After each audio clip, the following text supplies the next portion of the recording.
Hello, everyone. Today, we're going to be talking about anxiety. What is anxiety? Anxiety is a feeling of worry, nervousness, or unease, typically about an imminent event or something with an uncertain outcome. Feeling anxious is normal, but should it be? And what does the Bible have to say about being anxious? We'll find out. Anxiety disorders.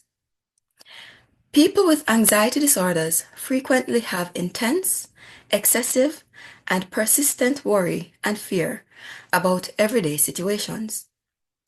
Repeated episodes of sudden feelings of intense anxiety and fear or terror that reach a peak within minutes is known as panic attacks, and it's a type of anxiety disorder.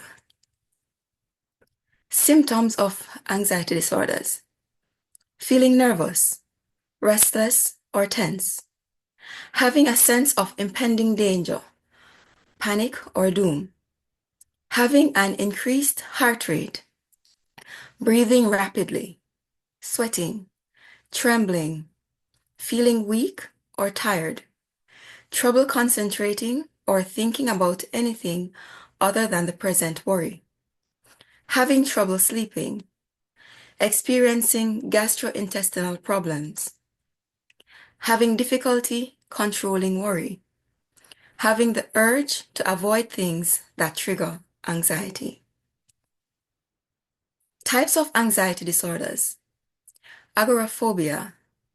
This is a type of anxiety disorder in which you fear and often avoid places or situations that cause you to panic and make you feel trapped, helpless, or embarrassed.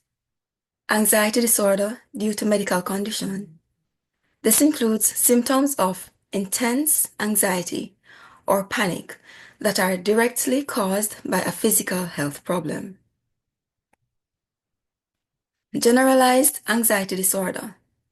This includes persistent and excessive anxiety and worry about activities and events, even ordinary routine issues. The worry is not proportional to the actual circumstance. It is difficult to control and affects how you feel physically. It often occurs along with other anxiety disorders or depression. Panic disorder. This involves repeated episodes or sudden feelings of intense anxiety and fear or terror that reach a peak within minutes. Panic attacks. You may have feelings of impending doom, shortness of breath, chest pain, or a rapid fluttering or pounding heart palpitations. These panic attacks may lead to worrying about them happening again and avoiding situations in which they've occurred. Selective mutism.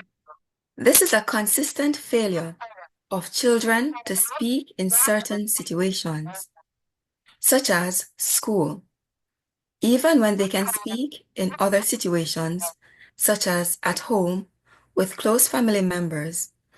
This can interfere with school, work, and social functioning.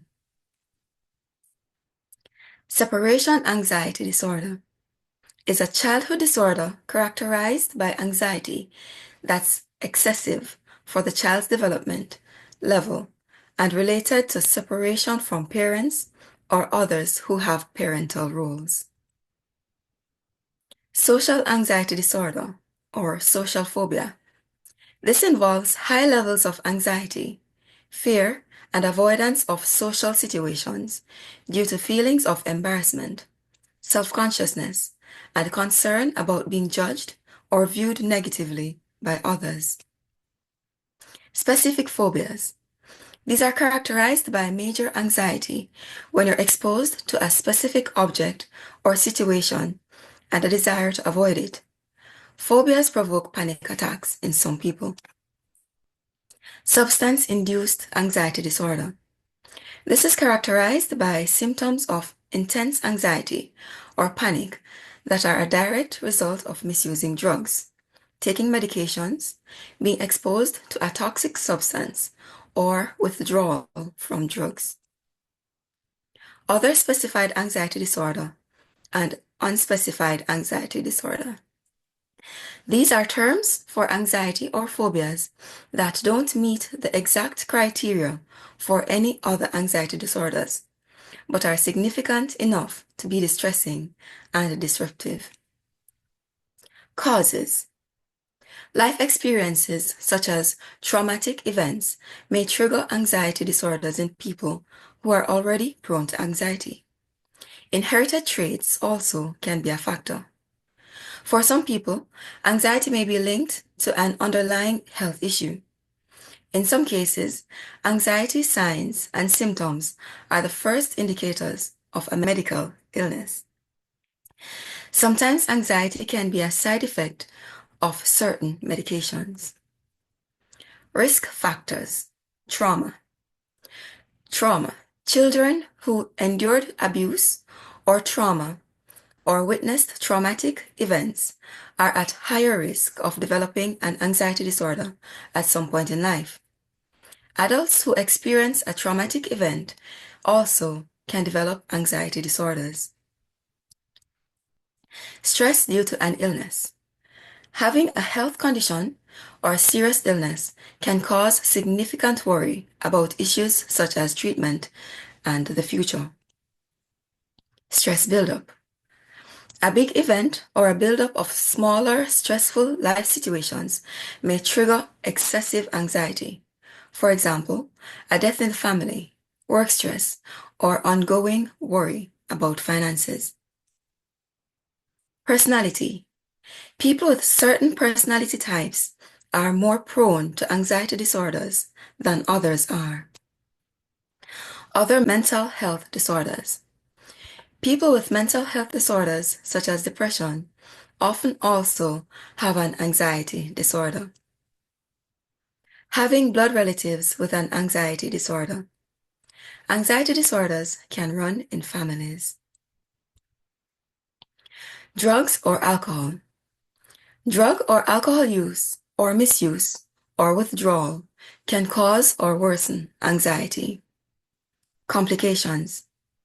Anxiety disorders not only make you worry, they also may lead to or worsen other mental and physical conditions such as depression, substance misuse, trouble sleeping, digestive or bowel problems, headaches and chronic pains, social isolation, problems functioning at school or work, poor quality of life, or even suicide. Prevention. Get help early. Exercise. Avoid alcohol or drug use. Limit or avoid caffeine. Eat a healthy diet. Stay hydrated. Get plenty of sleep. Consult your doctor about medications. And most importantly, develop and maintain a strong relationship with God. What does the Bible say about anxiety? Philippians 4 verses 6 and 7. Be careful for nothing, but in everything, by prayer and supplication, with thanksgiving, let your requests be made known unto God. And the peace of God, which passeth all understanding, shall keep your hearts and minds through Christ Jesus. 1 Peter 5 verses 6 and 7. Humble yourselves, therefore, under the mighty hand of God, that he may exalt you in due time, casting all your care upon him, for he careth for you. Peace I leave with you, my peace I give unto you. Not as the world giveth, give I unto you. Let not your heart be troubled, neither let it be afraid. John 14, verse 27. Psalm 55, verse 22. Cast thy burden upon the Lord, and he shall sustain thee. He shall never suffer the righteous to be moved. Matthew 6, verse 34. Take therefore no thought for the morrow, for the morrow shall take thought for the things of itself. Sufficient until the day is the evil thereof. Joshua 1 verse 6. Have I not commanded thee? Be strong and of courage. Be not afraid, neither be thou dismayed. For the Lord thy God is with thee, whithersoever thou goest. And finally, Proverbs 3 verses 5 and 6. Trust in the Lord with all thine heart, and lean not unto thine own understanding. In all thy ways acknowledge him, and he shall direct thy paths. The references for this presentation are mayoclinic.org, BibleStudyTools.com, and the King James Version of the Bible. Thank you for listening.